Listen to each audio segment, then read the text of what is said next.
नमस्कार मंडळी, तुम्हा सर्वांचं खूप खूप स्वागत करते आहे आणखी एका नवीन व्हिडिओमध्ये। तुमचे कपडे दररोज स्वच्छ करून देणाऱ्या ह्या वॉशिंग मशीन तुम्ही कधी स्वच्छ करता? तुम्ही डीप क्लीन कधी करता? रोज स्वच्छ करता का? ह्या सगळ्यांची उत्तरं मला कमेंटमध्ये तुम्ही नक्की मला उत्तर द्या। नमस्कार, आज मी तुमच्यासोबत वॉशिंग मशीन कशा पद्धतीने डीप क्लीन करायची ते सांगणार आहे। तुम्ही बिफोर कंडिशन बघत आहात। वॉशिंग मशीनचं जे काही गास्केट आहे ते अगदी खराब झालं आहे, त्यावरती अगदी काळसर अशी लेयर जमा झालेली आहे। त्याचबरोबर खूप दिवस झाले, अगदी साधारणतः 3 ते 4 महिने झाले ही वॉशिंग मशीन मी बिलकुल डीप क्लीन केली नाही आहे आणि दररोज ज्या पद्धतीने तिला पुसायला हवं तसंही केलं नाही, त्यामुळे तिची कंडिशन अशी झालेली आहे। त्याचबरोबर ड्रम कशा पद्धतीने साफ करावा, आपण ज्यामध्ये डिटर्जंट टाकतो कपडे धुताना ते सुद्धा कशा पद्धतीने साफ करावं, इन शॉर्ट आतमधून आणि बाहेरून सगळी वॉशिंग मशीन कशी साफ करायची या सगळं काही या व्हिडिओमध्ये मी तुम्हाला सांगणार आहे, त्यामुळे शेवटपर्यंत नक्की बघा। सगळ्यात पहिले वॉशिंग मशीन साफ करण्यावरती आली आहे हे कसं ओळखायचं? त्यामधनं तुम्हाला वेगळ्या प्रकारची अशी दुर्गंधी असेल, वास येईल वेगळ्या प्रकारचा। त्याचबरोबर कपडेसुद्धा व्यवस्थित असे स्वच्छ निघणार नाही। त्याचबरोबर जे काही हे रबर आहे त्यावरती अशा पद्धतीने काळा असा थर जमा झालेली दिसेल आणि सगळ्यात महत्त्वाचं, तुम्ही कोणतेही कपडे यामध्ये टाकत आहात तर तेव्हा त्या कपड्यांवरती जे काही स्टेन आहे ते तुम्हाला अगदी तसे आणि तसेच दिसेल। तेव्हा समजायचं आपली वॉशिंग मशीन ही डीप क्लीन करण्याला आली आहे। रोज कशा पद्धतीने साफ करायचं तर एव्हरी सायकल झाल्यानंतर अशा पद्धतीने कोरडा कपडा घ्यायचा आणि ह्या गास्केटला फिरवून घ्यायचा, म्हणजे जे काही घाण वगैरे असेल ती तेव्हाच निघूली। आधी तुम्हाला स्वच्छ करण्याच्या आधी जे काही गास्केट आहे ते कोरड्या कपड्याने स्वच्छ असं पुसून घ्यायचं आहे। जी काही घाण असेल ती कोरड्या कपड्याला राहील। ज्यामध्ये आपण डिटर्जंट वगैरे टाकतो ते आपल्याला काढून घ्यायचं आहे आणि हा जो काही आउटलेट असतो इथे सुद्धा हे बटन फिरवून काढायचं। इथे भरपूर अशी घाण निघते, तुम्ही बघू शकता।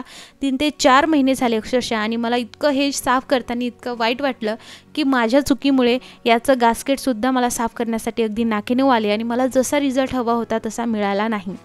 आता हे कशा पद्धतीने साफ करायचं ते बघूयात। यामध्ये तुम्हाला फुल प्रेशरने थोडंफार पाणी टाकायचं आहे। जर तुम्ही ड्रममध्ये पाणी टाकलं तर सुद्धा तिथून बाहेर निघतं।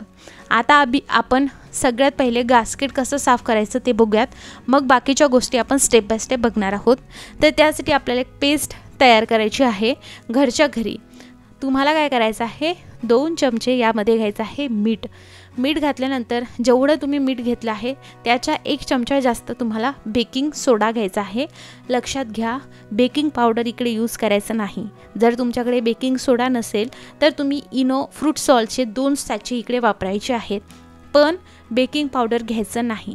जर तुमच्याकडे बेकिंग सोडा आहे आणि तुम्हाला असं वाटलं बेकिंग पावडरसुद्धा घ्यावं तर मग तुम्ही साधारणतः इकडे 2 चमचे बेकिंग सोडा आणि 1 चमचा बेकिंग पावडर घेऊ शकता। त्यानंतर त्यामध्ये 1 चमचा सिट्रिक ॲसिड, ज्याला की लिंबू सत्व म्हटलं जातं, ते तुम्हाला घालायचं आहे। ते 2 फॉर्ममध्ये मिळतं, एकतर तुम्हाला अशा साखरेच्या फॉर्ममध्ये मिळेल आणि दुसरं पावडर फॉर्ममध्ये। तर माझ्याकडे पावडर फॉर्ममध्ये होतं म्हणून मी ते इकडे टाकलेलं आहे। व्यवस्थित सगळं मिक्स करायचं आहे। आता यामध्ये तुम्हाला घालायचं आहे रिन आला। आता हे कधी वापरायचं ते सगळ्यात प्रथम जाणून घेणं गरजेचं आहे, पण त्याआधी हे किती टाकायचं आहे, इतपत टाकायचं की याची पेस्ट तयार झाली पाहिजे। लक्षात घ्या, रिन आला हे एक प्रकारचं ब्लीच आहे आणि जेव्हाही तुम्ही वारंवार तुमच्या वॉशिंग मशीनचं गास्केट साफ करण्यासाठी हे रिन आला किंवा कोणतंही ब्लीच वापरत आहात तेव्हा तुमचं गास्केट हे खराब होण्याची फार शक्यता राहते। त्यामुळे एखाद वेळेसच ब्लीच हे वापरणं योग्य। ठीक आहे, आता तुम्ही गास्केटची कंडिशन बघितली आहे त्यामुळे मला इकडे ब्लीच आहे वापरावं लागलं। खरं तर मला यापेक्षा जास्त अजून स्ट्रॉंग ब्लीच हवं होतं, ते कोणतं ते सुद्धा मी तुम्हाला स्क्रीनवरती सगळं काही दाखवते आहे। सगळ्यात प्रथम एक गोष्ट लक्षात घ्या, आता ही जी काही पेस्ट आहे ना ही पूर्ण एकतर जुना टूथब्रश असेल किंवा घासणी असेल त्याने पूर्ण आपल्याला लावून घ्यायचं आहे। आपल्याला घासायचं नाही आहे, लावून घ्यायचं आहे फक्त आणि 10 ते 15 मिनटं तसंच ठेवायचं आहे। ते त्याला रेस्टिंग टाईम देण्यापर्यंत आपण मग बाकीच्या गोष्टी क्लीन करणार आहोत। आता या रिन आलामध्ये 4% सोडियम हायपोक्लोराईड असतं। पण जर तुमची कंडिशन यानी त्या गॅस्केटची कंडिशन अशी झाली असेल तर इथे 7% सोडियम हायपोक्लोराईड असलेलं आपल्याला दुसरं असं ब्लीच वापरावं लागेल. मी मार्केटमध्ये खूप फिरले पण मला मिळालं नाही, त्यामुळे मग मी इकडे रिन आलाच घेतलं. पण इन केस तुमचं गॅस्केट खराब झालं नसेल, तुम्हाला तरीही डीप क्लीन करायची, अशा वेळेस इकडे रिन आला अवॉइड करायचा आहे आणि त्याची जी काही पेस्ट आपण केली आहे ती व्हिनेगरचा वापर करून आपल्याला पेस्ट करायची आहे. आता ते आपण लावल्यानंतर पुन्हा जिथे खूप जास्त असं घाण झालं आहे तिथे पुन्हा मी रिन आला थोडंसं त्यावरती टाकते आहे, म्हणजे निघण्यास खरंच खूप मदत होईल. मला जे आहे हे गॅस्केट मी एकदा हार्पिकने सुद्धा साफ केलं पण मला असा रिझल्ट व्यवस्थित त्याचा आला नाही. त्यानंतर हे जे काही आउटलेटमधलं बटन असतं हे सुद्धा व्यवस्थित टॅप वॉटर जे काही घाण आहे ना त्यावरती लागलेली ते पूर्ण आधी आपल्याला टॅप वॉटर खाली व्यवस्थित धरायचं आहे, म्हणजे एक्स्ट्रा घाण निघून जाते. नंतर तर आपण याला वॉश करणारच आहोत. नंतर जिथे आपण डिटर्जंट वगैरे सगळं काही टाकतो तिथे एक तर डिशवॉश लिक्विड घेऊन तुम्हाला हे साफ करायचं आहे. खूप घाण झालं असेल गरम पाणी घ्या, अगदी असं कोमटसर पाणी घ्यायचं, त्यामध्ये तुम्हाला निरमा घालायचा आहे आणि हे थोडंसं भिजत ठेवायचं. नंतर जे आहे व्यवस्थित घासून घ्यायचं, व्यवस्थित साफ होतं. आता मी हे सगळं काही जुन्या टूथब्रशचा वापर करून आणि एकदम सॉफ्ट घासणी घेते आहे, जेणेकरून यावरती स्क्रॅचेस आले नाही पाहिजे आणि व्यवस्थित हे घासून घेते आहे. आता आपल्याला हे स्वच्छ असं धुवून घ्यायचं आहे. आता तुम्ही कधी वॉशिंग मशीन हे डीप क्लीन करायची ते जाणून घ्या. तर महिन्यामधून एकदा तुम्हाला वॉशिंग मशीन ही डीप क्लीन करणं खूप गरजेचं आहे. दररोज साफ करण्यासाठी तुम्हाला एखादा कोरडा कपडा वॉशिंग मशीनच्या वरतीच ठेवायचा आहे आणि एव्हरी सायकल झाल्यानंतर त्याने जे काही गॅस्केट रबर आहे ते तुम्हाला साफ करायचं. असं जेव्हा तुम्ही दररोज करणार आहात आणि जेव्हा तुम्ही महिन्यातून डीप क्लीन करणार आहात तुम्हाला बिलकुल जास्त कष्ट करायचं काम नाही पडणार आणि माझी जशी वॉशिंग मशीन झाली तशी तर तुमच्यावरती वेळच येणार नाही. आता आपण हे स्वच्छ धुतले, आता आपल्याला हे कोरडं वगैरे करून घ्यायचं आहे.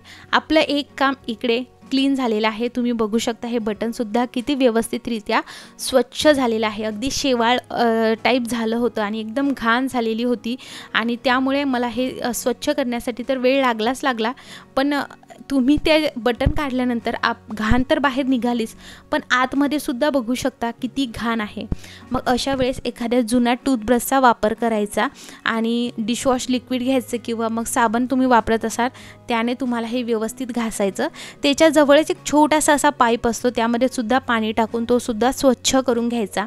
आता हे तुम्ही घासल्यानंतर काय करायचं, ड्रममध्ये पाणी टाकायचं आणि ड्रममध्ये पाणी टाकल्यानंतर बरोबर व्यवस्थितरित्या इथून ते बाहेर येतं. सो अशा पद्धतीने तुम्हाला हे सुद्धा जे काही सर्कल असतं हे इथे बटन असतं ते सुद्धा व्यवस्थित साफ करून घ्यायचं आहे. आता आपण 2 गोष्टी साफ केलेल्या आहेत. आता आपण हे गॅस्केट सुद्धा व्यवस्थितरित्या साफ करूया. आता बघा आपण याला हात सुद्धा लावलं नाही पण बऱ्यापैकी हे लाईट झालेलं आहे.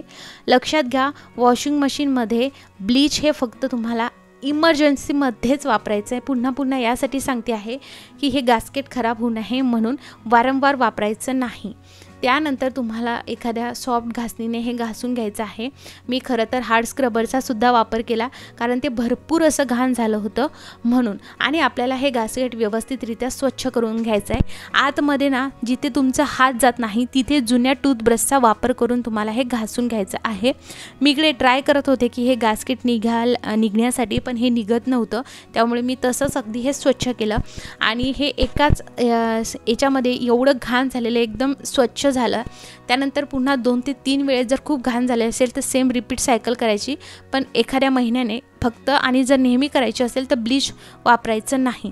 आता आपलं गॅस्केटसुद्धा साफ झालं आहे. आता जिथे आपण सगळं काही साफ केलं तर तिथे सुद्धा व्यवस्थितरित्या आता एकदा घासून घेऊयात. ह्या पॉकेटसुद्धा साफ असणं गरजेचं आहे. आता आपल्याला आपली वॉशिंग मशीन बाहेरून कशी साफ करायची त्यासाठी छोटंसं असं सोल्युशन आपल्याला बनवायचं आहे. तर मी इकडे घेतलं आहे व्हिनेगर, साधारणतः एवढी बॉटल घेतली, अर्ध व्हिनेगर आणि अर्ध पाणी असं सोल्युशन मी इकडे बनवलेलं आहे. ते सोल्युशन तुम्हाला पूर्ण वॉशिंग मशीन वरती जे आहे स्प्रे करायचं आहे आणि व्यवस्थित कोरड्या कपड्याने पुसून घ्यायचं आहे. तुमची वॉशिंग मशीन जी आहे बाहेरून सुद्धा अशी स्वच्छ होते. जे काही आपलं झाकण असतं ते सुद्धा व्यवस्थितरित्या याने पुसून घ्या, अगदी क्लीन निघतं. रोज जर तुम्हाला वॉशिंग मशीन साफ करायची तर हा स्प्रे तुमच्या हाताशी राहू द्यायचा, हा स्प्रे करायचा आणि व्यवस्थितरित्या वॉशिंग मशीन पुसून घ्यायची. मी तुम्हाला गॅरंटी देते जर तुम्ही असं केलं तर तुम्हाला दररोज वॉशिंग मशीन साफ करायची सुद्धा गरज नाही. त्यानंतर तुम्हाला आपण सगळं साफ केल्यानंतर हे लावायचं लावायचं आहे. आता वॉशिंग मशीनचा जो काही ड्रम आहे तो साफ करण्यासाठी एक डिस्केलिंग पावडर येत असते मार्केटमध्ये, त्या कंपनीची येते. फॉर एक्झाम्पल माझी LGची वॉशिंग मशीन आहे तर LGचं डिस्केलिंग पावडर मिळते. पण इन केस तुमच्याकडे ती नसेल, ती थोडीफार महागसुद्धा असते पण ती असायलाच हवी. पण इन केस तुमच्याकडे नसेल मग अशा वेळेस कसं क्लीन करायचं ते सांगते. आता बघा माझ्या वॉशिंग मशीनला जे आहे ड्रम क्लीन करण्यासाठी फंक्शन दिलेलं नाही आहे. जिथे फंक्शन असतात ना तिथे वेगळ्या पद्धतीने त्यांनी इथे मेन्शन केलं आहे की कशा पद्धतीने तुम्ही तुमचा ड्रम किंवा वॉशिंग मशीनला साफ करण्यासाठी ठेवायचं आहे. सो बस ते इन्स्ट्रक्शन तुमच्याही याच्यावर नसेल तर अशा पद्धतीने दिलेले असतात. त्यानंतर तुमच्याही याच्यावर असं नसेल आणि इन केस तुमची LGचीच वॉशिंग मशीन असेल, माझी ही 6 kgची आहे, तर तुम्ही ही मेथड फॉलो करू शकता. आता आपल्याला डिस्केलिंग पावडर आपल्याकडे नसेल तर मग आपल्याला कशा पद्धतीने ड्रम क्लीन करायचा ते बघूया. इकडे घ्यायचं आहे साधारणतः आपल्याला 2 चमचे बेकिंग सोडा. बेकिंग सोडा काय करतो माहिती का, वॉशिंग मशीनमधील जी ही दुर्गंधी येते, वास येतो आहे, तो क्लीन करण्यास खूप मदत करतं. त्याचबरोबर आपल्याला पुन्हा एकदा वॉशिंग मशीन इंटरनली साफ करायची आहे, गास्केट चांगलं साफ करायचं आहे. म्हणून इकडे मी पुन्हा रिन आला टाकते आहे. इकडे तुम्हाला तुमचं गास्केट साफ झालं असेल तर रिन आला स्ट्रिक्टली स्किप करायचं आहे. त्यानंतर इकडे घालते आहे मी 2 चमचे मीठ. एक गोष्ट लक्षात घ्या, हे तुमच्याकडे डिस्केलिंग पावडर नसेल तर एखाद्या वेळेसच तुम्हाला हे करायचं आहे. शक्यतो डिस्केलिंग पावडरनेच तुम्हाला तुमची वॉशिंग मशीन साफ करायची आहे, जेणेकरून कसं आहे ती मेंटेन राहण्याससुद्धा खूप मदत होते आणि जी गोष्ट ज्याच्यासाठी बनली आहे त्यानेच ती साफ करावी असं मला वाटतं. त्यामुळे मी पुन्हा तुम्हाला सांगते आहे, 1 चमचा मी इकडे टाकलेला आहे रिन आला. त्यानंतर व्हिनेगर टाकून आपल्याला वॉशिंग मशीन जे आहे रन करण्यासाठी टाकायची आहे. साधारणतः सगळ्या वॉशिंग मशीनचे वेगवेगळी टाईम स्केल असते, तर कोणाची 1 तास असू शकते, कोणाची 1.5 तास, तर कोणाची 2 तास असू शकते. कधीही हा ड्रम क्लीन करताना एक गोष्ट लक्षात घ्यायची आहे, तर हा ड्रम क्लीन झाल्यानंतर आपले जे रेग्युलर कपडे आहेत ते वॉश करण्यासाठी कधीच टाकायचे नाही. कधीही बेडशीट असतील किंवा मग कर्टन्स वगैरे असतील, अशा गोष्टी तुम्हाला वॉशिंग मशीनमध्ये पूर्ण डीप क्लीन केल्यानंतर टाकायचं. इन केस जर काही घाण असेल तर ती आपल्या रेग्युलरच्या कपड्याला लागणार नाही. सो तुम्ही इकडे बघू शकता ड्रम किती छान पद्धतीने चमकतो आहे. सगळी दुर्गंधी, सगळा स्मेल गेलेला आहे. त्याचबरोबर जी काही थोडी काही घाण होती ती बघा गास्केटवरती तुम्हाला दिसते आहे, तिथे साचून गेली आहे. ती स्वच्छ अशा कोरड्या कपड्याने तुम्हाला आता हे पुसून घ्यायचं आहे. जो काही आपला ड्रम खूप घाण झाला होता तो बऱ्यापैकी लाईट झाला. आता हे पुन्हा प्रोसेस मी करणार आहे आणि हे गास्केट असं साफ करणार आहे आणि पूर्ण हे गास्केटसुद्धा क्लीन निघतं. सो मला असं वाटलं की आज मी तुमच्यासोबत वॉशिंग मशीनचा पूर्ण डीप क्लीनचा व्हिडिओ शेअर केला पाहिजे. आणि आपल्याकडे अशा ज्या काही इलेक्ट्रिक वस्तू असतात त्यांना मेंटेन ठेवणंही तेवढंच गरजेचं आहे. ते आपलं रोजचं काम सोयीचं करतंच, पण त्यांना अशा पद्धतीने मेंटेन केलं तर वर्षानुवर्षे ते तसेच राहतात. तर सेम पद्धतीने मी इकडे माझं वॉशिंग मशीन साफ झाल्यानंतर पूर्ण बेडशीटचा लोड लावते आहे. आय होप हा व्हिडिओ तुमच्यासाठी खूप महत्त्वपूर्ण ठरला असेल. वॉशिंग मशीन दररोज कशी साफ करायची, डीप क्लीन कशी करायची, डीप क्लीन केव्हा करायची आणि डीप क्लीन केल्यानंतर काय गोष्टींची खबरदारी घ्यायची, ह्या सगळ्या प्रश्नांची उत्तरं तुम्हाला या व्हिडिओमध्ये भेटली असणार. ह्या व्हिडिओ बघितल्याबद्दल खूप खूप आभार आणि तुमच्या फ्रेंड्स आणि फॅमिलीला हा व्हिडिओ नक्की शेअर करा. चला मग मंडळी, भेटूयात पुढच्या व्हिडिओमध्ये. हा व्हिडिओ बघितल्याबद्दल खूप खूप आभार.